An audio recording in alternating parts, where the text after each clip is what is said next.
믿음이라고 하는 것은 우리에게 언제 잘 드러날까요? 계속해서 우리가 이야기하고 있는 거예요. 금요 성령 집회를 통해서 믿음은 우리의 가장 어두울 때, 힘들 때 그 순간에 우리의 믿음이 증명됩니다. 우리가 살면서 수없이 많은 문제들이 있잖아요. 문제 없이 사는 인생은 없어요. 예수님을 믿든 안 믿든 누구나가 다 문제를 가지고 삽니다. 그러나 그 문제 속에서, 그 불안 속에서 우리는 그것을 어떻게 바라보냐, 어떻게 그 문제를 해결해 나가느냐, 여기에 믿음의 차이가 있고 신앙의 차이가 있다는 겁니다. 사람들은 문제를 만나면 가장 먼저 해결 방법을 찾아요. 그 해결 방법을 찾는데 우리가 몸이 아프면 좋은 병원 찾고요, 더 좋은 정보, 더 좋은 사람들을 자꾸 찾아서 헤매기 시작합니다.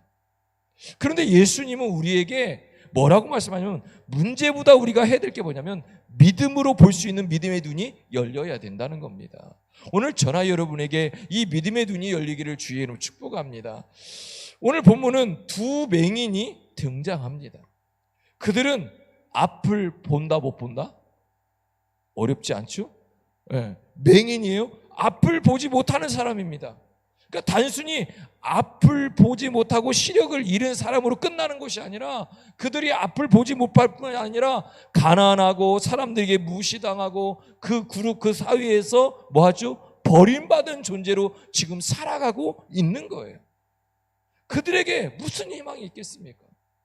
그런데 놀라운 것은 그들이 어떻게 해서라도 그 예수님을 찾아왔다는 거예요. 오늘 저나 여러분이 여기를 찾아왔잖아요.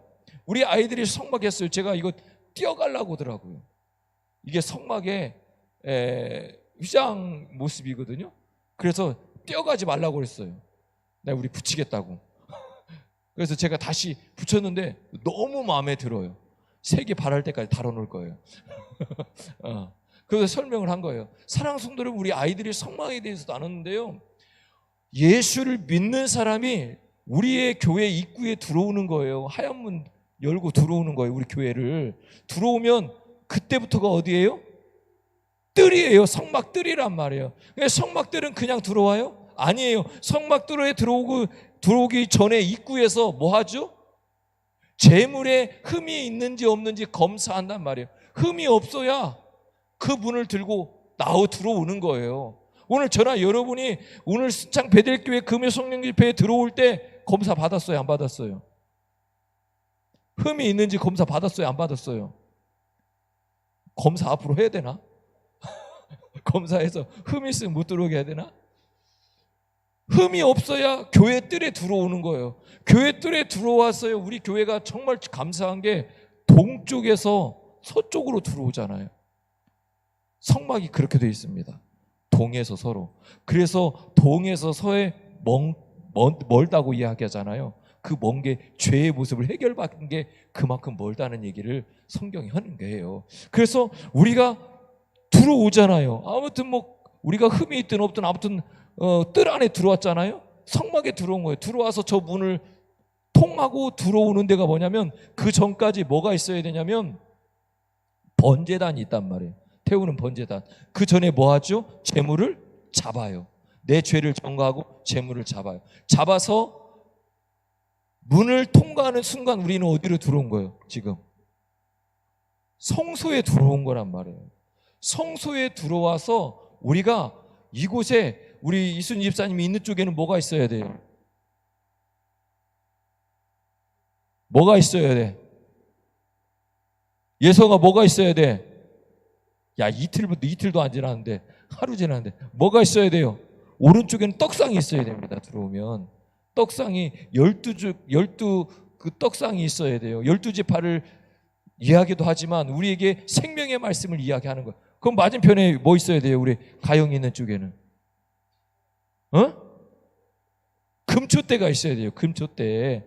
금초대는 뭐예요? 금초대에 불이 붙으려면 기름이 있어야 돼요. 기름은 뭐예요? 성령이에요. 그래서 우리가 생명의 말씀을 듣고 성령을 받고 나서 뭐가 있어요? 여기 앞에 뭐가 있어야 돼요? 분향단이 있단 말이에요. 기도예요. 기도. 말씀과 성령 받고 기도해야 그 향기가 하늘에 닿아서 응답을 받는 거예요. 그래서 이 강단이 뭐죠 이제? 지성소예요. 지성소에 가면 뭐가 있어요? 법궤가 있잖아요. 언약궤가. 언약궤 안에 뭐가 있어요? 십계명. 또 또 그리고 또 그러니까 또 지팡이 계속 지팡이 다 나오고 또 항아리 맞나 항아리. 근데 우리가 꼭 기억해야 돼요. 출애굽기하고 민수기에 보면 우리 재작년에 성막 갔다 왔잖아요. 성막에는 언약궤만 들어있으면 십계명만 들어있어요. 언약궤는 십계명 들어있어요. 그리고 성경에 보면 아론의 쌍난 지팡이하고 만나 항아리는 그 언약궤 앞에 두게 돼 있어요. 그런데 이동할 때마다 풀렀다 했다 하니까 잃어버릴 것 같아요? 안 잊어버릴 것 같아요? 잃어버릴 것 같으니까 사람들이 뭐 한 거예요? 언약궤 안에 뒤집어 넣은 거예요. 그래서 성경이 어디에도 그거를 집어 넣으라고 했던 말씀이 한 번도 안 나옵니다. 그러니까 우리는 그걸 알고 있어야 된다. 그냥 그렇게. 그러니까 오늘 저나 여러분이 맹인이 오는 것 같이 우리가 들어오는 거예요. 아무런 의지 없이 오직 예수님만 바라보고 오는데 예수님이 그들에게 오는데 그들이 얼마나 힘들게 왔겠어요. 예수님한테 앞이 보이지 않는데 앞이 보이지 않는 그 눈을 가지고 예수님께 오는데 뭔만 가지고 오는 거예요? 소리만 듣고 오는 거예요. 사람들 소리 듣고 예수님이 어디로 가는지 어디 그것만 듣고 계속 지팡이 짚었겠죠. 뭐 하고 쫓아온 거예요. 그 쫓아왔는데 그러면 예수님이 성경에 보면 그럼 쫓아와서 지금 예수님이 그 두 맹인하고 대화를 하잖아요. 그럼 어떻게 하면 좋아요? 따라왔으면 이제 대화 이왕 시작한 거 고쳐주고 시작하면 좋잖아요. 그죠? 고쳐주고 시작하면 되는데 그들이 집에 오기까지 안 고쳐줘요. 그리고 주님이 그들에게 그렇게 힘들게 쫓아온 그들에게 고치는 게 아니라 이런 질문을 던지잖아요. 내가 능히 이 일을 할 줄로 너희가 믿느냐? 뭘 물어보는 거예요? 믿음을 물어보는 거예요. 진짜 믿느냐? 이 질문이에요. 그런데 오늘 저나 여러분에게도 오늘 저 순창 베델교회를 들어오면서 뜰 안에 들어오고 뜰에서 지성소로 들어와서 지금 예배를 드리고 있는 저나 여러분에게 동일하게 묻고 있는 거예요.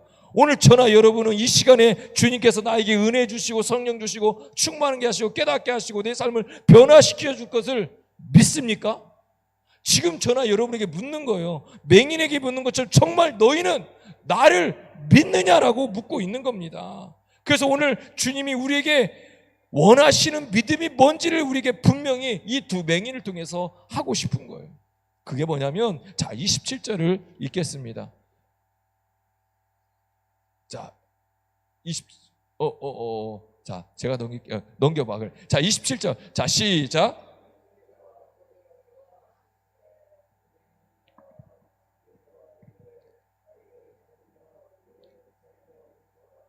할렐루야. 예수님이요. 뭐라고 하냐면 이들에게 너희들이 나를 진짜 믿느냐? 너희가 능히 그걸 믿고 있느냐? 라고 할 때는 이들이 어떤 믿음을 갖기를 원했을까? 그것은요. 끝까지 예수님을 따라오는 믿음을 갖기를 원하는 거예요. 오늘 저나 여러분에게 진짜 이 시대를 살아가면서 필요한 믿음이 뭐냐면 이 믿음이에요. 끝까지 예수님을 따라가는 믿음이에요. 사랑하는 성도 생각해 보세요. 조금 전에도 말씀드렸지만 맹인이 예수님이 온다는 소식을 듣고 가는 거예요. 두 맹인이 가는데 외롭지는 않았을 것 같아요. 아무튼 근데 이 맹인이 소리만 듣고 예수님을 쫓아갈 때 사람들이 손가락질도 하고 이리 밀리고 저리 밀리고 치이고 수도 없이 그랬을 거예요. 그럼에도 불구하고 그들은요 끝까지 뭐 한 거예요? 예수님을 따라갔어요. 그러면 이들이 예수님을 따라가면서 치이는 것 때문에 열받았을까요? 사람들이 손가락질 하는 것 때문에 열받고 힘들고 그랬을까요? 아니에요. 이들에게는 아무리 사람들이 손가락질하고 뭐라고 하고 나를 밀어내고 나를 외면해도 그게 중요하지 않아요. 왜요? 이들에게는 믿음이 있어요. 예수님만 만나고 예수님이 하시면 나도 눈을 뜰 듯 있다고 하는 믿음과 확신이 있기 때문에 그 어떤 것이 있어 간 거예요. 오늘 저나 여러분에게 동일하게 얘기하는 거예요. 우리가 환경과 상황이 있잖아요. 수도 없이 어렵고 힘든 상황들, 환경들. 예수 믿는다고 손가락질 당하고, 예수 믿는다고 비웃기도 하고, 예수 믿는다고 여러 가지 상황들. 야, 예수 믿으면 다 잘 돼야 되는데 너는 왜 그따구느냐? 이런 얘기를 들으면요 열받잖아요. 그때 무슨 생각이 들어요? 야, 이거 내가 예수 믿는 게 맞는 건가? 예수 믿으면 잘 돼야 되는데. 잘 되길 주의 이름 축복합니다. 잘 되길 주의 이름 축복합니다. 잘 돼야 됩니다. 그런데 잘 안 될 수도 있어요. 그것은 세상 사람들이 기준인 거예요. 그런데 우리가 그런 상황 속에서 그럼에도 불구하고 내가 믿음이 흔들리지 않을 수 있냐는 거예요. 끝까지 사람들이 손가락질하고 뭐라고 해도 나는 끝까지 예수님을 따라갈 수 있냐라고 묻고 있는 거예요. 오늘 이들이 그 수도 없이 많은 어려움과 힘든 상황 속에서 예수님을 따라가요. 이들에게 했던 건 딱 하나예요. 어떤 상황, 환경 속에서도 예수님을 따라갔다는 거예요. 앞을 보지 못하는 사람이 길을 따라간다는 게 쉬울까요? 아니라니까요. 어렵다니까요. 사람들이 수도 없이 많았잖아요. 두 눈을 뜨고 쫓아가도 힘든 상황이에요. 사람들이 많으니까. 그런데 단지 발소리와 지팡이, 사람들이 예수님을 따라가는 그 소리를 듣고 그냥 가요. 이들에게 두려운 건 뭐였을까요? 이들도 두려운 게 있었을 거예요. 그건 뭐냐면 예수님을 놓칠까 봐 두려웠을 거예요. 왜냐하면 그들의 지금 상황이 그렇잖아요. 예수님은 그 자리에서 그들을 고쳐주셨으면 좋았을 텐데 그렇지 않아요. 예수님은 그럼에도 불구하고 계속 걷고 있어요. 그 맹인들은 그 뒤를 따르는 거예요. 예수님은 그들의 간절함보다 더 깊이 보기 원하는 게 있었다는 거예요. 그게 뭐냐? 믿음이라고 하는 거예요. 오늘 저나 여러분에게도 똑같이 얘기해요. 힘들고 어려운 일 수도 없이 많이 올 거예요. 앞으로도 우리가 주님 만나 천국에 가기 전까지는 내가 생각지도 않은 어려움과 힘든 일들이 수도 없이 올 거란 말이에요. 그런 상황들이 올 거란 말이에요. 그때 우리는 주님이 원하시고 간절히 보기를 원하시는 그 믿음을 내가 가지고 있냐는 거지. 끝까지 포기하지 않는 믿음. 그 믿음이 없으니까 상황과 환경에 의해서 교회를 떠나고 예수님을 떠나는 거예요. 떠나버리잖아요. 가나안 성도들이 얼마나 많아요. 지금도 많다고 그래요. 가나안 성도들이. 그런데 그게 잘했다 잘못되가 아니라 주님은요 하나님의 성소에서 예배하기를 원한다니까요. 집에서 텔레비 켜놓고 예배하기를 원하지 않아요. 우리도 신앙생활 하면서 얼마나 수도 없이 많은 이런 경험이 있어요. 특별히 예수 믿는 우리가 기도했을 때 수도 없이 많은 기도의 제목을 가지고 기도하는데 기도에 응답되지 않고 자꾸 어려움만 계속 깊어질 때 그때 우리에게 오는 회의감 이런 것들이 있잖아요. 금방 해결될 것 같은데 해결되지 않아요. 아무리 기도해도 해결해 주지 않고 아무리 기도해도 빨리 응답해 주지 않는 그런 상황이 왔을 때 주님께서 우리에게 왜 그렇게 하실까? 그것은요 우리의 믿음이 자라나기를 원하는 거예요. 우리의 믿음이 어디까지 가냐는 거예요. 두 백인이 이렇게 외치잖아요. 다윗의 자손이여. 그들은요 그렇게 외치는 거예요. 그러니까 사람들은요 예수님을 따라다녔지만 선지자라고 따라다녔지만 다윗의 자손이여 외친 이 두 백인은요 예수님을 뭐로 봤냐면 메시아로 확실히 본 거예요. 메시아라는 거예요. 믿음은 감정이 아니라고 말씀했잖아요. 믿음은 감정으로 증명하는 게 아니에요. 분위기에 따라서 믿음이 증명되는 게 아니에요. 막 분위기가 좋으니까 믿음이 좋은 것처럼 그리고 분위기 안 좋으면 믿음이 없는 것처럼 이런 게 아니란 말이에요. 믿음은요 주님을 끝까지 따라가는 삶이 진짜 믿음이에요. 감정에 의해서 따라가는 게 아니라 오늘 이 두 맹인은요 그래서 외치는 거예요. 다윗의 자손이여 메시아여 나의 눈을 고쳐 주옵소서. 두 맹인은 눈은 보이지 않지만 그들에게는 영적인 눈이 열려 있었던 거예요.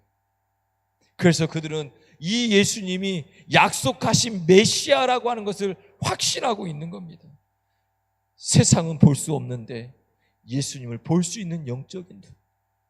세상 사람들은 육의 눈은 열렸지만 예수님을 바로 볼 수 없는 그런 영적인 맹인이 수도 없이 많다.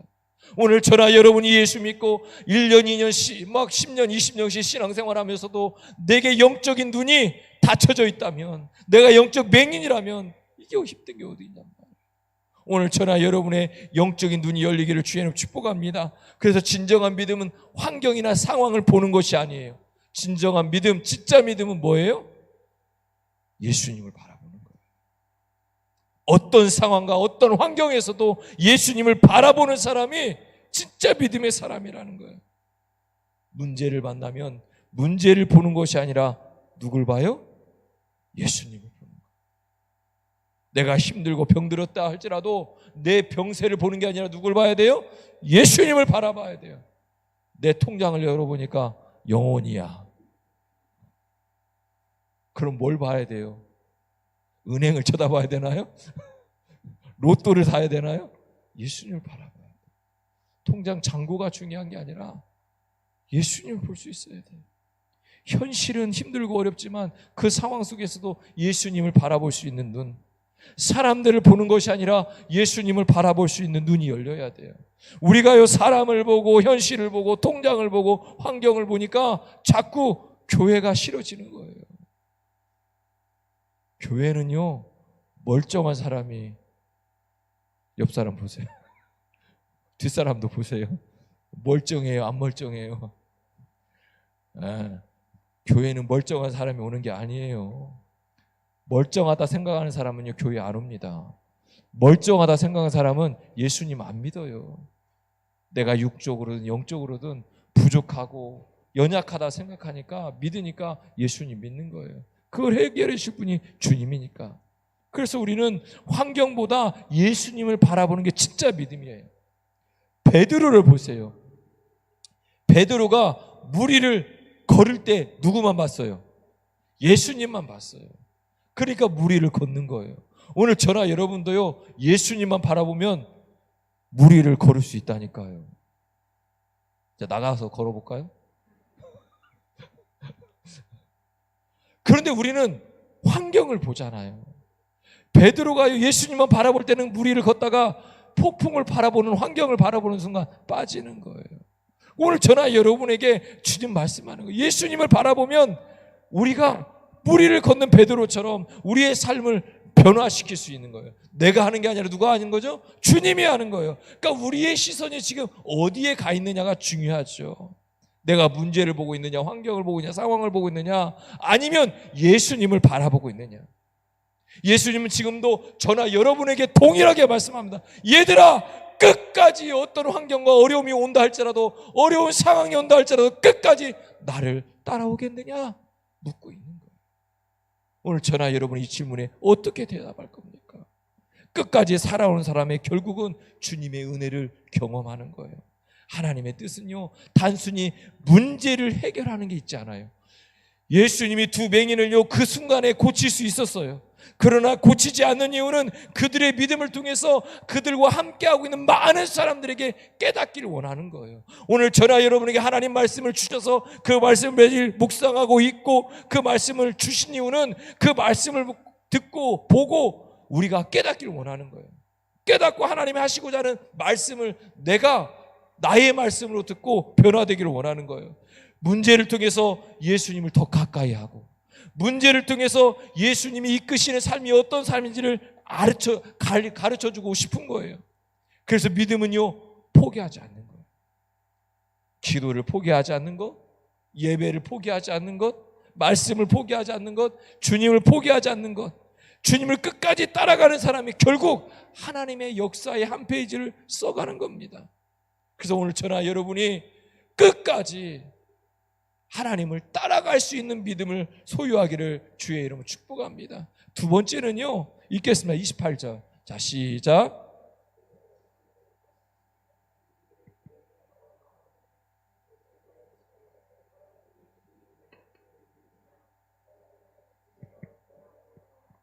할렐루야. 예수님께서는 두 맹인을 만나자마자 눈을 뜨게 한 게 아니에요. 오히려 그들에게 질문을 던져요. 내가 능히 이 일을 할 줄로 내가 믿느냐? 이 질문은 예수님의 능력이 부족해서 한 질문이 아니에요. 두 두 맹인의 믿음이 얼마나 큰지 그들에게 확인시키고 싶은 거예요. 그러니까 예수님은 그들의 형편을 알고 있어요, 모르고 있어요? 알고 있다니까요. 그들의 간절함을 알고 있어요, 모르고 있어요? 알고 있다니까요. 그렇다면 왜 이런 질문을 하셨을까? 그들의 입을 통해 뭐 하기를 원하는 거예요? 믿음을 고백하기를 원하는 거예요. 사랑하는 성도 여러분, 우리가 믿음으로 입으로 시인해야 됩니다. 나의 주님을 시인해야 됩니다. 성경은 믿음은 마음속에만 머물러 있는 것이 아니라고 말씀하죠. 믿음은 입술로 고백하고 드러내야 됩니다. 삶의 순종으로 완성되어야 됩니다. 로마서 10장 10절은 그렇게 말씀하죠. 사람이 마음으로 믿어 의에 이르고 입으로 시인하여 구원에 이르느니라. 그러니까 내가 예수를 믿는다고 하는 구원의 확신을 어디로 해야 돼요? 입으로 시인해야 되는 거예요. 두 맹인은요, 주저하지 않고 대답하죠. 주여! 그렇습니다. 내가 주님 믿습니다. 주님이 메시아임을 나는 믿습니다. 그 고백이 있는 거예요. 그 고백, 짧은 문장이지만 그 문장에는 하나님을, 예수님을 얼만큼 그들이 신뢰하고 있는지를 담고 있는 거예요. 오늘 저나 여러분이 주여 하고 외쳐 기도하고 주님 하고 외쳐 기도하고 찬양할 때 그 찬양과 기도에 얼마나 하나님을 신뢰하면서 찬양하고 얼마나 신뢰하면서 주님께 기도하고 있냐는 거예요. 오늘 이 두 맹인이 짧은 문장이지만 이 문장에 하나님을 향한, 예수님을 향한 그 신뢰와 믿음이요 꽉 잠겨 있는 거예요. 그러니까 예수님이 그들을 치유하는 거예요. 주님이면 하실 수 있습니다. 그렇습니다. 주님은 불가능한 일이 없는 줄로 내가 믿습니다. 나의 마지막 소원, 나의 마지막 소망은 오직 예수님, 주님 한 분밖에 없습니다. 이 고백이 있는 거예요. 오늘 저나 여러분에게도 주님이면 할 수 있습니다. 주님께는 불가능이 없습니다. 나의 마지막 소원은 오직 주님밖에 없습니다. 이 고백이 진짜 믿음의 고백인 거예요. 오늘 하나님께서도 우리에게 동일하게 질문합니다. 내 가정을 회복시킬 수 있다고 너희는 믿느냐? 가정을 위해서 기도하잖아요. 부모를 위해서, 자녀를 위해서, 형제들을 위해서 기도하잖아요. 그것을 회복시킬 거라 믿고 기도하고 있나요? 확신하며 기도하고 있나요? 내가 내 자녀를 붙들 수 있다고 주님이 붙들어 주실 거라고 믿고 기도하고 있나요? 내 인생을 주님께서 새롭게 하시고 나를 세워줄 거라고 하는 믿음을 가지고 기도하고 있나요? 내가 아픈 것이 있고 질병이 있어서 그걸 놓고 기도할 때 하나님께서 그것을 치료하시고 회복시켜 주실 믿고 확신하며 기도하고 있나요? 내가 실패함에도 불구하고 그 실패 속에서도 주님께서 나를 이렇게 세울 거라고 하는 믿음과 확신이 있나요? 그 믿음으로 우리는 고백해야 됩니다. 많은 사람들이 기도합니다. 수많은 사람들이 기도하는데 기도는 하는데 확신이 없습니다. 입으로는 하나님 믿습니다라고 얘기하는데 마음속에는 혹시 정말 될까? 이렇게 하고 있죠. 오늘 내일 여름 세움교회하고 여수 중앙교회가 연합으로 성경학교 한다고 해서 격려하러 갔다 왔어요. 격려하러 갔는데 꼬맹이들만 있어요. 꼬맹이들만, 애기들만, 어리더라고요. 많이 있는데 근데요 갔는데 우리 사모님이 검사를 해보니 무릎이 아파서 검사했더니 오른쪽 다리 십자인대가 이렇게 조금씩 이렇게 뭐라고 그래야 돼요? 그걸 십자인대가 끊어졌다고 해야 되나? 그러고 있대요. 확 저게 아닌데. 그런데요 서두수 목사님이 뭐라고 하냐면 빨리 와. 여기 주 목사님하고 최정학 목사님 왔으니까 빨리 와서 기도받아. 그렇게 기도해 줬어요. 그러고 나니까요 권사님인지 집사님인지 몰라요. 모르는데 거기는 신장이 안 좋으시대요. 그래서 신장 투석을 하신대요. 그러니까 그 얘기하는 거예요. 권사님이었나 집사님이었나 기억이 없는데 하여튼 기도 받을래요? 후다닥 오시더라고요. 후다닥 오셔서 오늘 저나 여러분에게 누구에게 기도 받냐가 아니라 기도를 통해서 하나님이 들어주실 거라는 믿음과 확신이 있냐는 거예요. 하나님을 내가 얼만큼 확신하고 신뢰하고 가냐는 거예요. 믿음은 가능성이 아닙니다. 믿음은 가능성이 아니에요. 기도하면 되겠지가 아니라 되는 겁니다. 우리가 가능성으로 계산하는 게 믿음이 아닙니다. 내가 하나님의 성품을 신뢰하는 게 믿음입니다. 하나님은 거짓말 하시는 분이 아니에요. 하나님의 약속은 반드시 이루어집니다. 그래서 믿음은요, 상황을 신뢰하는 것이 아니라 그 모든 상황을 붙잡고 계시는 하나님을 신뢰하는 거예요. 아브라함도 그랬죠. 100세가 되었고 사라는 이미 경수가 끊어졌는데 불가능한 일이지만 로마서 4장 21절에 보니까 이렇게 말, 약속하신 그것을 또한 능히 이루실 줄 확신하였으니 그 믿음대로 신뢰대로 아이를 주셨다라고 말씀하고 있는 거예요. 믿음은 현실을 부정하라는 얘기가 아니라 현실보다 하나님이 크다고 하는 이 확신과 인정이 우리에게 있어야 된다는 거예요. 오늘도 저나 여러분에게 계속해서 묻습니다. 내가 등이 이 일을 할 줄로 너희들이 믿고 있느냐? 오늘 저나 여러분은 어떻게 대답하겠습니까? 두 뱅이는 주님! 그렇습니다. 내가 주님 100% 신뢰합니다. 오늘 저나 여러분이 이 고백을 드릴 수 있나요? 신앙생활을 오래 했다고 해서 믿음이 자동적으로 좋아지거나 잘하는 게 아닙니다. 믿음은 말씀을 붙들어야 되는 겁니다. 믿음은요, 기도할 때 자라나는 겁니다. 믿음은 순종할 때 자라나는 겁니다. 믿음은 인내하면서 기다릴 수 있을 때 자라나는 겁니다. 그래서 하나님은 때때로 응답을 늦추시기도 하고 빨리 대답하시기도 하고 때로는 더 늦추시기도 하고 빨리 대답하기도 하시고 주님은요, 우리에게 이 모습을 통해서 우리의 믿음이, 우리의 신앙이 자라나길 원하기 때문에 그러는 거예요. 그러니까 우리가 주님을 끝까지 신뢰하고 기도해야 된다는 거예요. 믿음을 버리기 위해서가 아니라 더 믿음이 단단히 세워지기 위해서 주님께서 우리를 그렇게 한다는 거예요. 요셉은요, 총리가 될 때까지 13년이 걸렸어요. 13년 동안요, 생각해 보세요. 요셉은요, 총리가 되려고 하는 준비 과정을 거친 게 아니라 하나님의 훈련 과정을 거쳤기 때문에 총리가 될 수 있었어요. 총리가 되려면요, 잘 배우고 좋은 집에 태어나야 되고 좋은 교육을 받아야 총리가 되는데 오히려 요셉은요, 형들한테 팔려가요. 팔려가서 열심히 살았는데 모욕당해요. 감옥에 가요. 감옥에서도요, 좋은 일을 했는데 안 돼요. 13년 동안 안 되는 것만 경험했어요. 그런데 한순간에 총리를 세우시잖아요. 왜 그렇죠? 요셉은요, 끝까지 포기하지 않고 하나님을 신뢰하고 기다렸기 때문에 때가 되면 하나님께서 요셉을 국무총리로 세운 거예요. 다윗을 보세요.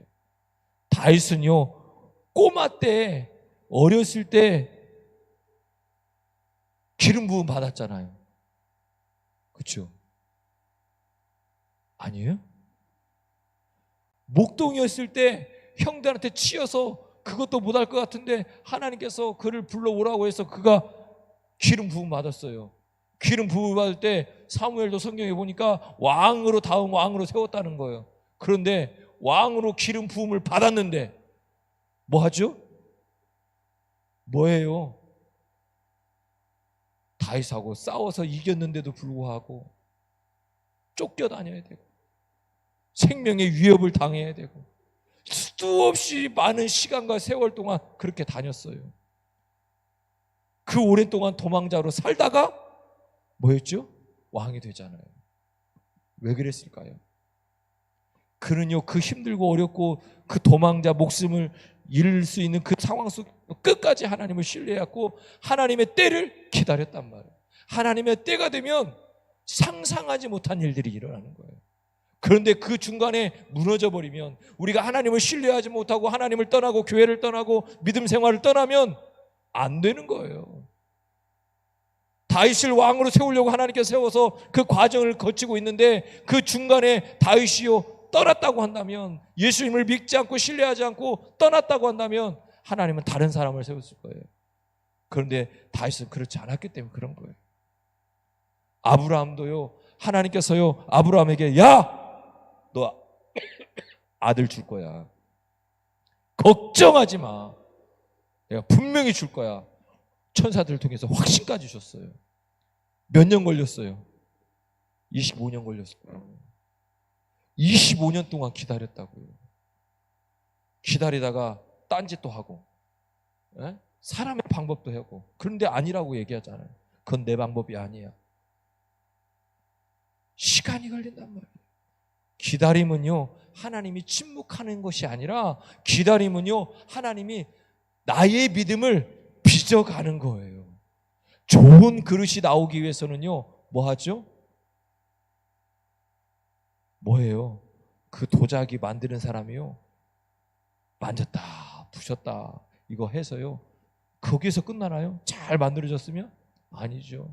또 잘 해서 뭐 유향도 바르고 뭐 굽기도 하고 여러 가지 과정을 다 거쳐서 진짜 좋은 게 나오는 거예요. 오늘 저나 여러분이 기도도 하고요, 또 여러 가지 하나님과 하면서 열심히 힘쓰고 있는데 내 기도에 하나님이 침묵하고 있다라고 느끼는 것들은 없나요? 분명히 우리에게 왜 하나님이 나에게 이렇게 빨리 응답하지 않을까? 왜 나를 이렇게 내버려 두는 걸까? 그렇게 느끼는 적은 없었나요? 그런데 중요한 것은요, 그런 침묵 속에서도 하나님은 뭐하고 계시다고요? 일하고 계시다고요. 여전히 우리의 인생 속에 일하고 계시다고요. 환경을 만들어 가시고 상황을 만들어 가셔서 하나님은요, 다윗을 왕으로 세우기 위해서 골리앗을 세웠다고 저는 믿어요. 사람들이 다윗이 어떤 사람인지 알아야 되잖아요. 그런데 확실하게 알 수 있는 방법이 뭘까? 저는 그게 골리앗이었다고 믿어요. 골리앗을 하나님께서 그 시간 동안 준비시켰기 때문에 다윗이 짜잔 하고 나타나서 골리앗을 한 방에 보내는 거예요. 그 골리앗이 있었기 때문에 그런 거예요. 그러면 오늘 저나 여러분에게도 하나님께서 세우는 골리앗이 분명히 있을 거예요. 그런데 이스라엘의 수많은 군사들이요, 골리앗에 덤비지 못해요. 지금 나를 위해서 준비했으면 누가 나가야 돼요? 내가 나가야 돼요. 근데 못 나가는 거죠. 왜요? 나를 위해서 하나님이 일하고 있다고 하는 것을 믿지 못하는 거예요. 우리의 믿음을 성숙하게 하시고 하나님의 때를 준비하고 계시다는 거예요. 아유, 목사님 내 나이 알잖아요. 뭐 몇 년 살겠어요. 길어야 20년, 30년, 40년? 권사님은 몇 년 살 것 같아요? 네? 아무튼 그런데요, 중요한 건 하나님의 때는 분명히 있다는 거예요. 그때가 나를 통해서 이룰 수도 있고요, 내 기도가 내 자녀나 나와 함께 기도했던 누군가를 이어받아서 갈 수도 있어요. 그거는 하나님의 방법이에요. 우리는 끝까지 포기하지 않고 가는 거예요. 그렇기 때문에 우리가 낙심하지 말아야 돼요. 의심보다 믿음을 선택해야 되고요, 염려보다 말씀을 붙들어야 돼요. 이 두 맹인은요, 그 질문 앞에서 전혀 흔들리지 않아요. 예수님의 그 질문 앞에 흔들리지 않고 예수님께 얘기하는 거예요. 주님이 그럴 줄 나는 믿습니다. 확신합니다. 그래서 기적을 경험하는 거예요. 오늘 저나 여러분이 이 두 맹인이 고백했던 주님 저는 믿습니다, 주님은 능히 하실 줄로 믿습니다, 이 고백이 있기를 주님 축복합니다. 세 번째는 읽겠습니다. 29절 30절. 자, 시작.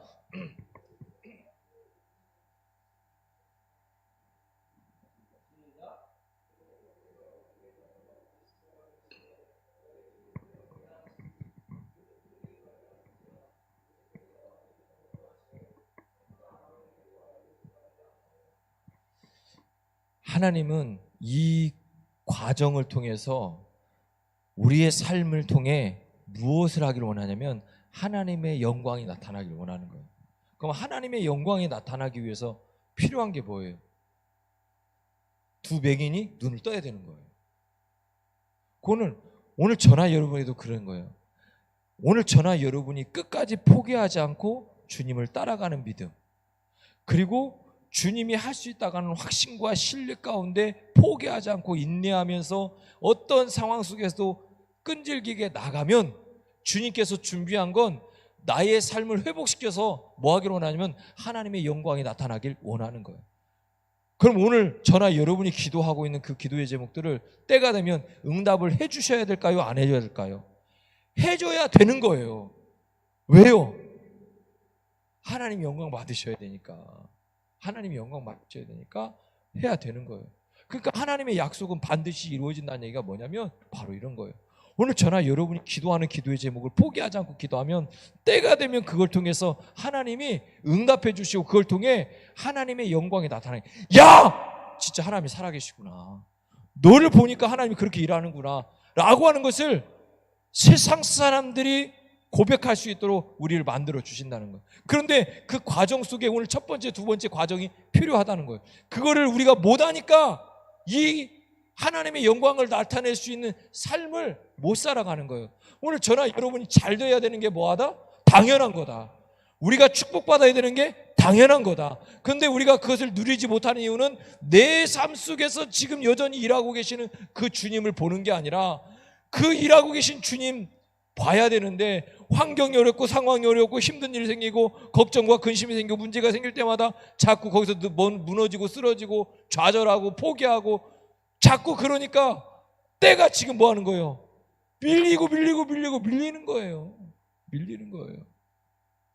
그래서 그 때가 됐을 때 하나님께서 잘 되게 해야 나를 통해서 하나님의 살아계심을 사람들이 고백하게 하는 거 아니에요.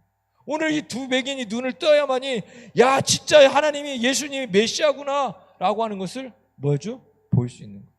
그러면 결론적으로 오늘 저나 여러분에게도 내가 이렇게 할 줄로 너희들이 믿냐? 라고 물으면 주님 나 그렇게 믿습니다. 이 고백이 뭐예요?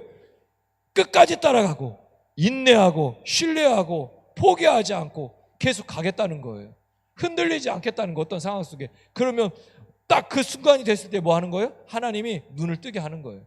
기적을 베푸시고 은혜를 베푸시고 그래서 그걸 통해서 야 하나님이 살아계시구나 라고 하는 것을 고백하게 하는 거예요. 그러면 거기서 멈출까? 그렇지 않죠.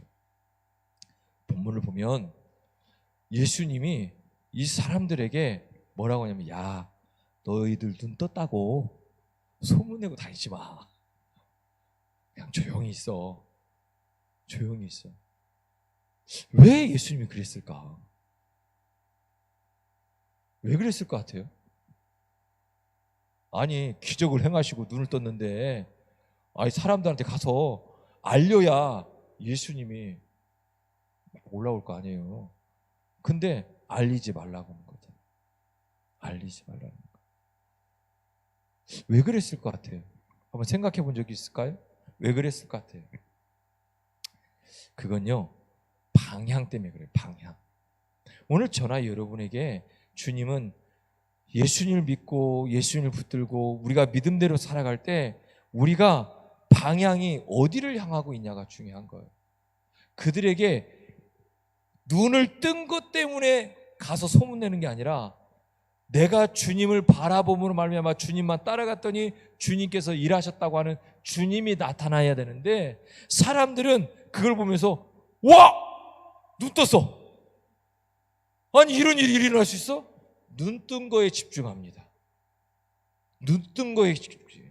오늘 저나 여러분이 기적을 경험하고 하나님의 은혜를 경험하면 그 은혜를 베푸신 하나님께 집중돼야 되는데 그 주님께 집중이 아니라 그거에 집중된단 말이에요. 방향이 틀어지기 시작하는 거예요. 왜 하나님의 은혜를 경험하고 하나님의 은혜를 경험하고 은사를 경험하고 기적을 경험하고 하나님의 일하심을 늘 경험했는데 왜 여전히 내 삶이 잘못되는 걸까? 그 이유는 방향이 잘못되니까 그래요. 기적을 경험했음에도 불구하고 그 기적 속에 행하신 주님을 향해 늘 바라봐야 되는데 그 기적을 보고 그 기적을 경험하는 순간에 세상을 향해 보여주고 싶은 거예요. 나 눈 떴다. 그리고 세상 사람들한테 내가 어떤 사람인지를 알리고 싶은 거예요. 그럼 누가 나타나는 거예요? 내가 나타나는 거죠. 이 일을 행하신 예수님이 나타나야 되는데 제가 말씀드렸잖아요. 우리의 삶을 통해 하나님의 영광이 나타나야 된다. 그런데 그들의 삶을 통해 누가 나타나요? 자기들이 눈 뜬 게 나타나요. 그럼 사람들은 뭐 할까요? 눈 뜨려고 쫓아다니는 거예요. 눈 뜨려고. 잘못된 건 아니에요. 지금 이 시대에도요 이런 기적과 은사가 필요합니다. 시대가 어둡고 힘들수록 하나님의 일하심을 경험해야 돼요.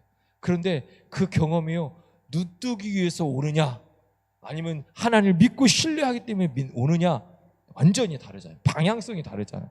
그래서 오늘 주님이요 그들에게 알리지 말라고 하는 이유는 방향성을 잊지 말라는 거예요. 오늘 저나 여러분이 예수님을 믿고 은혜 받고 성령 받고 은사 체험했을 때 그 체험하는 순간에 너무 기쁘고 감사해서 세상을 향해 나가는 것도 중요하지만 그 나가서 내가 방향을 잃어버리지 말아야 돼요. 그런데 방향을 잃어버리죠. 그래서 능력받은 사람이 2단으로 빠지고 3단으로 빠지고 잠들 대로 가고 자꾸 그러는 거예요. 본인이 성령이라고 얘기하고 자꾸 잘못된 대로 가는, 방향이 틀어지는 거예요. 여전히 주님을 향한 방향이 있어야 하는데 그들의 방향이 안 되는 거예요. 오늘 저나 여러분의 믿음의 방향이 어디에 있냐는 거예요. 오늘 저나 여러분이 작은 은혜도 받고 큰 은혜도 받고 하나님의 일하심을 경험하고 살아가는데 그 삶 속에서 정말 하나님을 바라보고 하나님을 향하고 있냐는 거죠. 우리가 뭔가를 은혜를 받고 체험하고 나면 사람을 향하고 환경을 향합니다. 하나님을 잃어버립니다. 방향이 바뀝니다. 왜 그럴까요? 믿음의 대상이 자꾸 바뀌어가는 거예요. 그래서요, 그것 때문에 다시 문제가 생겨요. 문제가 생기니까 또 와요. 또 와. 또 와서 또 경험하고 또 다시 돌아가서 또 다시 원래대로 돌아가고 방향이 자꾸 왔다 갔다 하는 거예요. 그러니까 문제가 생기는 거죠. 예수님이요, 오늘 보면 그들의 방향만 조절하는 게 아니라 또 하나 하시는 행동이 있어요. 뭐 했어요? 뭐 했어요? 자, 보세요. 29절. 이에 예수께서 그들의 눈을 뭐하고? 만지시고. 예수님은요, 말씀만으로도 눈을 뜨게 할 수 있어요? 없어요? 있어요. 그분은 말씀만으로 뜨게 할 수 있어요. 그런데 예수님이요, 행동을 하셔요. 무슨 행동을 하냐면 그들의 눈을 만지시며 라고 말씀하는 거예요. 왜 만졌을까? 그동안에 능력을 다 써서 능력이 부족해갖고 만져야만 나올 것 같으니까 만졌을까? 아니에요. 주님은요, 그런 분이 아니에요. 주님은요, 사랑에 가득한 분이에요. 그래서요, 이들이 맹인으로 살아가면서 얼마나 수도 없이 많은 그 서러움을 많이 당했겠어요. 사람들의 손가락질, 수도 없이 많은 외면, 또 뭐 좀 얘기하면 왕따, 많은 사람들에게 치이고 그런 고통 속에, 그 쓰라림 속에, 아픔 속에, 상처 속에 살아갔을 거예요. 그래서 주님은요, 성경을 보면요, 어떤 때는 행동을 하시고 어떤 때는 말씀을 하셔요. 말씀만으로 해결할 수 있는 일들은 그걸로 하셔요. 왜냐하면 말씀만 하셔도 그들이 되니까. 그런데 그들에게 위로가 필요하고 또 그들의 상처를 치유하고 이런 행동, 이런 것이 필요한 그런 능력, 그런 은혜를 누려야 되는 사람들에게는 꼭 행동을 하십니다. 만지시거나 뭘 하시는 행동들이 있어요. 그런데 이 맹인들에게도 예수님은요, 그들의 눈을 만지셨다는 거예요. 그들이요, 예수님이 나를 치료한다고 하는, 그 눈을 뜨게 한다고 하는 그 은혜도 있었겠지만, 저 같으면 눈을 뜨는 것보다 예수님이 내 눈을 만지는 순간 그동안에 받았던 서러움, 아픔, 상처 다 씻음받았을 것 같아요. 누가 그의 눈을 만져줬겠어요? 누가 그들을 위로해 줬겠어요? 누가 그들을 안아줬겠어요? 그런데 예수님이 그 모든 사정을 다 알고 있으니까 예수님이 말씀만 하셔도 되는데 그들의 눈을 만지시며 이르시되 너희 믿음대로 될지어다. 그들은요, 육적인 눈만 뜬 거 아니라 그들의 가졌던 아픔과 상처들이 다 치유됐을 줄로 믿습니다. 오늘 저나 여러분에게도 동일한 거예요. 때로는 말씀을 하셔야 되고요, 때로는 우리 주님께서 강하게 우리를 쳤어라도, 손짓해서라도 우리를 만지실 때도 있단 말이에요. 그 이유는 다 있어요. 때로는 내 상처, 아픔. 이 예수님의 이 대화들이나 행동들을 보면요, 예수님이 어떤 분인지를 우리가 알 수 있어요. 얼마나 따뜻한 분인지, 얼마나 사랑이 많으신 분인지를 그냥 느낄 수 있잖아요. 못 느끼셨나요? 우리가 성경을요, 우리가 행동하면서 한번 읽어보면 왜 예수님이 그런 행동하셨고 그렇게 말씀하셨고 그렇게 했었을까라는 것을 느끼게 됩니다. 그들의 눈물, 상처, 아픔을 주님은 외면하지 않는 거예요. 오늘 저나 여러분도 그래요. 주님은 우리가 가지고 있는 상처, 아픔, 우리의 무너진 가정들, 지친 영혼들, 주님 뭐 하기를 원하냐면 만져주시기를 원하는 거예요. 우리를 만져주셔서 그 따뜻한 손길로 우리를 위로하시고 회복시키길 원하고 계셔요. 그러니까 그들이요, 눈을 떠서 기뻐서 예수님이 야 아무에게도 알리지 마라 얘기했는데 이들이요 눈을 떠서 기쁜 게 아니라니까요. 진짜는 눈을 떠서 기쁜 게 아니라 그들의 아픔과 상처가 다 회복되니까 가는 거예요. 가서요 예수님을 이렇게 하는 거예요. 그 예수님을 오늘 저나 여러분이요 감격과 감동이 있고 그 주님의 그 은혜가 있으면요 하지 말라고 해도 복음을 전하는 거예요. 예수님을 전하는 거예요. 이들이요 내 눈을 떴다고 전한 게 아니라니까요. 예수님을 전했다니까요. 야 나 눈 떴어 눈 떴어 눈 떴어 나 눈 떴어 이게 아니라 야 예수님이 메시아야. 예수님이 진짜 메시아야. 이거 외쳤다니까요. 왜요? 상처가 치유되고 눈물이 회복되고 그들의 가슴 아픈 모든 상처들이 치유되는 그 순간에 그렇게 되는 거예요. 그러니까요 기적은요 목적이 아니라 복음을 드러내는 표적인 거예요. 기쁜 소식을 드러내는 거예요. 오늘 저나 여러분에게 기쁜 소식이 예수님이잖아요. 나를 구원해 주셨다는 거잖아요. 세상 사람들은요 축복을 원해요. 그런데 십자가는 지려고 하지 않아요. 참된 믿음은 기적보다 예수님이 나를 얼마나 사랑하고 있는지 그 사랑을 느끼는 게 진짜 기적이에요. 그게 진짜 은혜라고요. 그러니까 이 사람들이요 그 예수님을 온 땅에 퍼뜨렸다라고 얘기하잖아요. 자 성경 보세요. 31절이 그들이 나가서 예수의 소문을 그 온 땅에 퍼뜨렸다. 내가 눈을 떴다가 아니라니까요. 예수의 소문을 퍼뜨려 메시아 그 메시아가 오셨다고 하는 것을 퍼뜨리고 있는 거예요. 진짜 우리 구원자가 오셨다고 하는 것을 퍼뜨리고 있다는 거예요. 그래서 예수님은 우리를 변화시키는 목적은요 그냥 행복하게 살아라 이거에만 있는 게 아니라 진짜 목적은요 우리의 삶을 통해서 예수님이 드러나야 돼요. 내 직장, 학교, 가정, 교회, 세상 속에서 내가 예수님을 드러내는 주인공이 되어야 된다고 말씀하는 거예요. 그래서 우리를 보면 야 너를 보니까 진짜 예수님 살아있는 것 같아. 너를 보니까 진짜 예수님 살아계신 것 같아. 정말 그분 믿어야 될 것 같아. 그들은요 영적인 생명력을 얻기 시작하는 거예요. 오늘 저나 여러분이 어떤 모습으로 살아갑니까? 오늘 우리 인생이 열리기를 원하십니까? 우리가 양의 문을 통과해야 됩니다.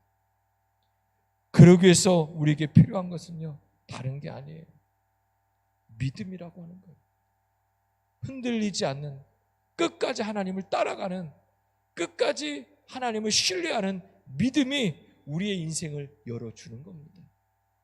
사랑하는 성도 여러분, 어떤 상황 속에서도 끝까지 하나님을 따라갈 수 있는 믿음을 갖기를 주님 축복합니다. 그리고 끝까지 하나님을 신뢰하고 믿음으로 말미암아 나를 성숙시켜가는 내 믿음을 성숙시켜가는 주님을 바라볼 수 있기를 주님 축복합니다. 그때 하나님은 우리에게 일을 행하시고 우리의 삶을 통해 하나님의 영광을 드러내실 줄로 믿습니다. 오늘 우리는 세상을 향해 하나님의 살아계심을 보여줘야 합니다. 다른 사람이 아니라 내가 하나님 앞에 믿음을 보여드려야 합니다. 그리고 홍해를 그 길을 만드셨던 주님, 요단강의 길을 여셨던 주님, 광야에서 샘물을 터뜨리셨던 그 주님의 놀라운 은혜가 오늘 저나 여러분의 인생의 길을 활짝 열어주실 줄로 믿습니다. 그것은 믿음이라고 하는 겁니다. 이 믿음이 흔들리지 않고 어떤 환경에서도 변하지 않고 어떤 상황 속에서도 흔들리지 않아서 여전히 우리 안에서 역사하시고 우리 안에서 일하고 계신 그 하나님을 붙드시고 승리할 수 있는 저나 여러분이 되기를 주의 이름으로 축복합니다. 절대로 포기하지 마십시오. 기도도 멈추지 마십시오. 또 예배도 소홀히 하지 마십시오. 말씀을 놓지 마시고 주님을 끝까지 붙드십시오. 우리의 믿음의 길을 걸어가는 우리의 삶 앞에 하나님은 반드시 우리의 길을 열어주실 줄로 믿습니다.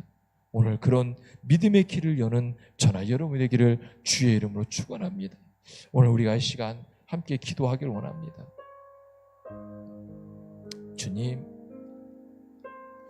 어떤 상황 속에서도 흔들리지 않게 하옵소서. 끝까지 주님을 신뢰하는 믿음을 주옵소서. 두 번째는 주님, 내 삶의 영적인 눈을 열어주셔서 환경보다 주님을 바라보는 믿음으로 살게 하옵소서. 세 번째는 주님, 내 삶을 통해 예수 그리스도의 사랑과 영광이 드러나는 복음의 통로가 되게 해달라고 우리 주여 세 번 외치고 기도합니다. 주여